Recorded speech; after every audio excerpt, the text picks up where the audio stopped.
Hello guys, welcome back to my YouTube channel Anurul GK Master. Anurul GK Master অন্যটি video লৈ আপোনালোকক সকলোকে স্বাগতম জনাইছোঁ। আজিৰ ভিডিঅ'টো খুব গুৰুত্বপূৰ্ণ ভিডিঅ'। সেই ভিডিঅ'ৰ বিষয়টো হ'ল যে কনষ্টিটিউচনেল ডেভেলপমেণ্ট অফ ইণ্ডিয়া। কাৰ দ্বাৰা কনষ্টিটিউচনেল ডেভেলপ হৈছিল বা সংবিধানৰ উন্নতি হৈছিল, কোনখন আইনৰ দ্বাৰা সেই আইনকেইটাক আপোনালোকক জনাম। তো ভিডিঅ'টো আপোনালোকে সম্পূৰ্ণৰূপে চাব, অকণো স্কিপ নকৰাকৈ চাব। আপোনালোকে সম্পূৰ্ণকৈ চালেহে গম পাব, স্কিপ কৰিলে হয়তো গম নাপাব পাৰে। তো বলক ভিডিঅ'টো আৰম্ভ কৰোঁ। ৰেগুলেটিং এক্ট 1773 1773 চনত হৈছিল। পিটছ ইণ্ডিয়া এক্ট 1784 1784 চনত হৈছিল। চাৰ্টাৰ এক্ট 1793 1793 চনত হৈছিল। Charter act 1813 charter act 1833 charter act 1853 charter act চাৰিটা আছে। এটা হ'ল 1793 চনত হৈছিল, আনটো হ'ল 1813 1813 চনত হৈছিল, আন এটা হ'ল 1813 1833 চনত হৈছিল, আৰু এটা আছে 1853 চনত হৈছিল, 1853 চনত হৈছিল। গভৰ্ণমেণ্ট অফ ইণ্ডিয়া এক্ট 1858 ভাৰতবৰ্ষৰ যিটো চৰকাৰৰ যিটো আইন আছিল সেইটো কিমান চনত হৈছিল? 1858 চনত হৈছিল। ব্ৰিটিছ চৰকাৰে এইটো প্ৰণয়ন কৰিছিল, government of India act. Council of India act 1861 council এক্টটো কিমান চনত হৈছিল? 1861 চনত হৈছিল। কাউন্সিল অফ ইণ্ডিয়া এক্ট 1892 এইটো কিমান চনত হৈছিল? 1892 চনত হৈছিল।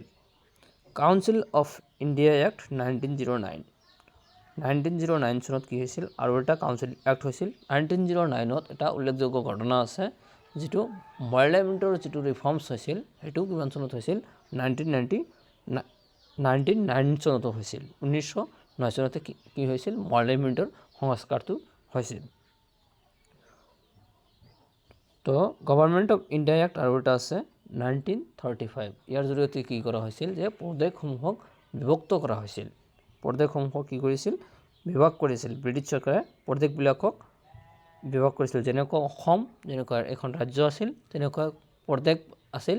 প্ৰদেশবিলাকক কি কৰিছিল? বিভক্ত কৰি দিছিল। এইটো আইনৰ জৰিয়তে, গভৰ্ণমেণ্ট অফ ইণ্ডিয়া এক্ট 1935ৰ জৰিয়তে। ইণ্ডিয়ান ইণ্ডিপেণ্ডেন্স এক্ট আমাৰতো ভাৰতবৰ্ষই কিমান চনত স্বাধীন পাইছিল? 1947 চনত। আৰু ইণ্ডিয়ান ইণ্ডিপেণ্ডেন্স এক্টটো 1947 চনতে পৰিৱৰ্তন কৰা হৈছিল। ভাৰতবৰ্ষৰ স্বাধীনতা যিটো আইন এইটো প্ৰৱৰ্তন কৰা হৈছিল। আৰু এইবিলাকেই আছিল আমালোকৰ সংবিধানখন উন্নতি কৰাৰ ক্ষেত্ৰত বা সংবিধানখন উন্নতি কৰাৰ স্বাৰ্থত কিছুমান আইন আনিছিল, আৰু এইবিলাকেই উল্লেখযোগ্য অৱদান আগবঢ়াইছিল। তো যদি ভিডিঅ'টো ভাল লাগে তেন্তে ভিডিঅ'টো এটা লাইক দিব, আৰু কেনেকুৱা হৈছে কমেণ্টত জনাব, আৰু ভিডিঅ'টো বেছিকৈ বন্ধু বান্ধৱীসকলৰ মাজত শ্বেয়াৰ কৰিব। আগন্তুক হ'বলগীয়া এডিআৰই বা আছাম পুলিচ বা অন্যান্য কম্পিটিটিভ এক্সাম এইবিলাক হ'বই, বা ভাৰত চৰকাৰে পাতিবই। তো এইবিলাকৰ কাৰণে এই ভিডিঅ'কেইটা খুবেই গুৰুত্বপূৰ্ণ। আপোনালোকে জানে যে ইণ্ডিয়ান পলিটিৰ পৰাই এইবিলাক কোৱেশ্যন আহিয়ে থাকে। তো আপোনালোকে ভিডিঅ'টো ভাল লাগিলে লাইক কমেণ্ট শ্বেয়াৰ কৰিব, আৰু মোৰ আনুৰুল জিকে মাষ্টাৰ ইউটিউব চেনেলটো আপোনালোকে ছাবস্ক্ৰাইব কৰিবলৈ নাপাহৰিব। ছাবস্ক্ৰাইব কৰিলে কি হয় যে আমি ভিডিঅ' দিয়াত উৎসাহ পাওঁ বা প্ৰেৰণা যোগায়। আৰু আপোনালোকে কি কৰিব? মোৰ চেনেলটো ছাবস্ক্ৰাইব কৰি মোৰ ওচৰতে থাকিব, আৰু মই এনেকুৱা ধৰণৰ ভিডিঅ' আপোনালোকৰ কাৰণে লৈ আহি থাকিম। আপোনালোকে ওচৰত থকা বেল আইকনটো আপোনালোকে প্ৰেছ কৰি দিব, মই দিয়াৰ লগে লগে যাতে আপোনালোকে ভিডিঅ'টো পাই যায়। তো আজিৰ ভিডিঅ'টো এইখিনি আছিল। বাই, ধন্যবাদ, জয় অসম, জয় হিন্দ। অন্য এটি ভিডিঅ'ত আপোনালোকক সকলোকে লগ পাম।